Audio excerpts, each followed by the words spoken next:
ইরানের পরমাণু বেসে ভয়ঙ্কর হামলা চালিয়েছে ইসরায়েল। শুক্রবার 200টিরও বেশি ফাইটার জেট নিয়ে ইরানের পরমাণু বেসে জোরদার হামলা চালায় বেঞ্জামিন নেতানিয়াহু সেনা। এই হামলায় মৃত্যু হয়েছে ইরানের বেশ কয়েকজন বিজ্ঞানীর। জানে শেষ হয়ে গিয়েছেন ইরানের সেনাপ্রধান সহ একাধিক সামরিক শীর্ষকর্তা। এই পরিস্থিতিতে ইসরায়েলের উদ্দেশ্যে ইরান পাল্টা হামলা চালালেও সেই হামলার ঝাঁজ তেমন ছিল না বললেই চলে। এই পরিস্থিতিতে নিজের সোশ্যাল মিডিয়া এক্স হ্যান্ডেলে বোমা ফাটালেন আমেরিকার প্রেসিডেন্ট ডোনাল্ড ট্রাম্প। ইরানকে স্পষ্ট হুঁশিয়ারি দিয়ে তিনি লিখেছেন, আমি ইরানকে চুক্তি করার জন্য একের পর এক সুযোগ দিয়েছি।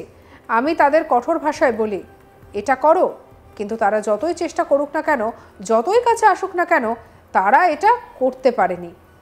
ইতিমধ্যেই প্রচুর মৃত্যু এবং ধ্বংসযজ্ঞ ঘটেছে, কিন্তু এখনো সময় আছে এই হত্যাকাণ্ডের পরবর্তী পরিকল্পিত আক্রমণগুলি আরও নৃশংস হওয়ার সঙ্গে সঙ্গে শেষ করার। ইরানকে অবশ্যই একটি চুক্তি করতে হবে, আর একসময় ইরানি সাম্রাজ্য হিসেবে পরিচিত জিনিসটিকে বাঁচাতে হবে।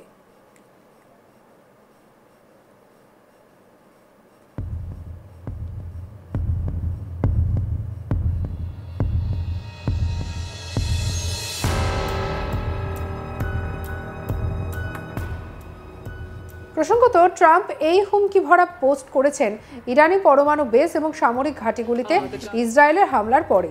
প্রথম থেকে ইসরায়েলের পক্ষ নিয়েছেন ট্রাম্প। আমেরিকার হাতে থাকা সমস্ত অত্যাধুনিক অস্ত্র দিয়ে ইসরায়েলের পাশে দাঁড়াবে আমেরিকা, তাও স্পষ্ট করে দিয়েছেন ট্রাম্প ইরানি কর্মকর্তাদের বলেছিলেন, যে পরিস্থিতি তারা যা জানে, প্রত্যাশিত বা যা বলা হয়েছিল তার চেয়েও অনেক খারাপ হবে।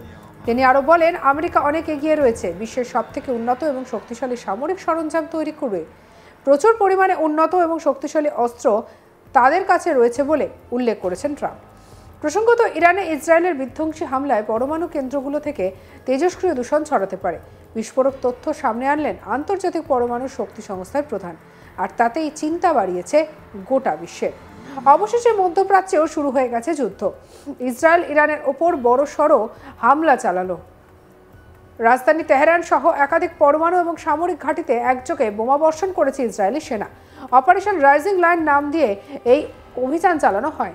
শুধু ঘাঁটি নয়, ইরানের সামরিক প্রধান এবং পরমাণু বিজ্ঞানীরাও এই হামলায় শিকার হয়েছেন বলে দাবি করেছে ইসরায়েল। প্রশ্ন উঠছে, এই যুদ্ধের শুরুটা কেন? এতটা উত্তেজনা নেপথ্যেই বা কি?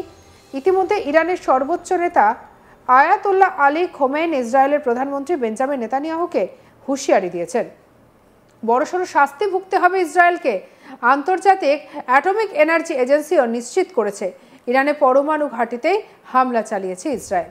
আন্তর্জাতিক পরমাণু শক্তি সংস্থার প্রধান রাফায়েল গ্রোসি শুক্রবার জাতিসংঘের নিরাপত্তা পরিষদকে বলেছেন যে ইরানের পারমাণবিক কেন্দ্রে ইসরায়েলের হামলায় তেজস্ক্রিয় এবং রাসায়নিক দূষণ ছড়াচ্ছে। ইসরায়েল নাতানজ পারমাণবিক স্থাপনার ভূগর্ভস্থ অংশ ধ্বংস করেছে। কোনো ক্ষতির ইঙ্গিত পাওয়া যায়নি, তবে বিদ্যুৎ বিভ্রাটের ফলে প্রচণ্ডভাবে প্রভাবিত হয়েছে সেন্ট্রিফিউজগুলি। তেজস্ক্রিয় এবং রাসায়নিক দূষণ ছড়াচ্ছে। বর্তমানে ইরান কর্তৃপক্ষ আমাদের ফোর্ডো জ্বালানি কেন্দ্র এবং ইসফাহানে হামলার বিষয়ে জানিয়েছে। এই মুহূর্তে আমাদের কাছে পর্যাপ্ত তথ্য নেই। কি বলছেন রাফায়েল গ্রোসি, শুনব। This development is deeply concerning.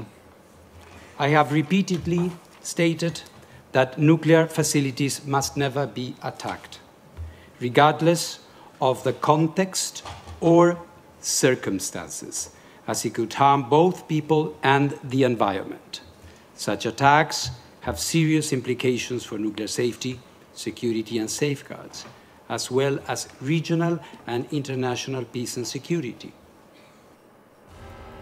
শুক্রবার ভোরে ইরানের ওপরে হামলা চালিয়েছে ইসরায়েল। পারমাণবিক কেন্দ্র সহ কয়েক ডজন লক্ষ্যবস্তুতে আঘাত হানা হয়েছে।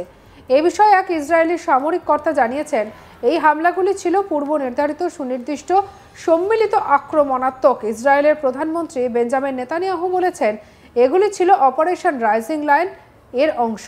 তিনি আরও যোগ করেছেন যে ইরান ইসরায়েলের অস্তিত্বের জন্য হুমকি। এই হামলায় ইরানে হতাহতের ঘটনা ঘটেছে। রাষ্ট্রীয় টেলিভিশন জানিয়েছে যে 4 ঊর্ধ্বতন কর্তা এই ঘটনায় জানে শেষ হয়ে গিয়েছেন। তাদের মধ্যে রয়েছে বিপ্লবী গার্ডের কমান্ডার ইন চিফ হোসেন সালামি রাষ্ট্রীয় গণমাধ্যম আরও জানাচ্ছে, পারমাণবিক শক্তি সংস্থার প্রাক্তন প্রধান এই ঘটনায় জানে শেষ হয়ে গিয়েছেন। ইতিমধ্যেই এই ঘটনার কথা স্বীকার করেছে ইসরায়েল।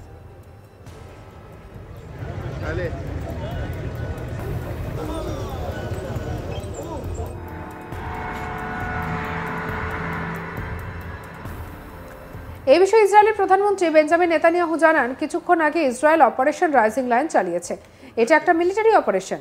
এই অপারেশন চলবে বলেও হুঁশিয়ারি দিয়েছেন তিনি। কি বলছেন নেতানিয়াহু, শুনুন। Moments ago, Israel launched Operation Rising Lion, a targeted military operation to roll back the Iranian threat to Israel's very survival. This operation will continue for as many days as it takes to remove this threat. এদিকে এই ঘটনা ইতিমধ্যেই তাদের কোনো হস্তক্ষেপ নেই বলে জানিয়েছে আমেরিকা। এমনকি এই বিষয়ে আলোচনার জন্য তার গোটা প্রশাসনকে নির্দেশ দেওয়া হয়েছে বলেও সোশ্যাল সাইটে জানিয়েছেন ডোনাল্ড ট্রাম্প। কিন্তু তাদের নিউক্লিয়ার অস্ত্র প্রাপ্তির আশা সম্পূর্ণ ছাড়তে হবে। কি বলছেন ট্রাম্প, শুনুন। The Gaza war. Yeah, we discussed a lot of things and it went very well, very smooth. We'll see what happens. You know, we're trying to do something with a country we just spoke about, Iran. I think you should negotiate this. You might be better. I think I'm going to send you today. What a good idea. This could have been the idea of the day. We'll have Derek get up and negotiate. They are good negotiators, but they're tough. Sometimes they can be too tough. That's the problem. So we're trying to make a deal so that there's no destruction and death. And we've told them that, and I've told them that, and I hope that's the way it works out, but it might not work out that way. We'll soon find out. Yeah, please. Mr. President, in 2020... As we come together to invest in the future of our country. And what is the main impediment? We have a meeting with Iran on Thursday, so we're going to wait till Thursday. And what's the main impediment to getting a deal? Well, they're just asking for things that you can't do. They don't want to give up what they have to give up. You know what that is. They seek enrichment. We can't have enrichment. We want just the opposite. And so far, they're not there. এবার প্রশ্ন হচ্ছে, ইরানের পারমাণবিক ইস্যুতে আলোচনা করতে কেন এত আগ্রহী আমেরিকা? তারা কি নিজেদের পৃথিবীর নিয়ন্ত্রক ভাবতে শুরু করেছে? উঠেছে এমনটা প্রশ্ন। শুধু তাই নয়, মুখে না বললেও আসলে এই অ্যাটাকের নেপথ্যে তাদের কোনো হাত নেই তো? সেই প্রশ্ন উঠেছে বিভিন্ন মহলে। শুধু তাই নয়, ভালো মানুষের আড়ালে গোটা বিশ্বের যুদ্ধ লাগাচ্ছে না তো তারা? শুনে নেওয়া যাক সেই বিষয়। আমরা একাধিক বিষয় নিয়ে উঠেছে একাধিক প্রশ্ন। তবে এই সমস্ত কিছুর মধ্যে আসলে ফায়দা কার, উঠছে সেই প্রশ্ন। সঙ্গে রাখুন আজ তাক বাংলার ইউটিউব চ্যানেলকে। অন্যান্য খবরের জন্য লাইক, কমেন্ট, শেয়ার, সাবস্ক্রাইব করতে ভুলবেন না।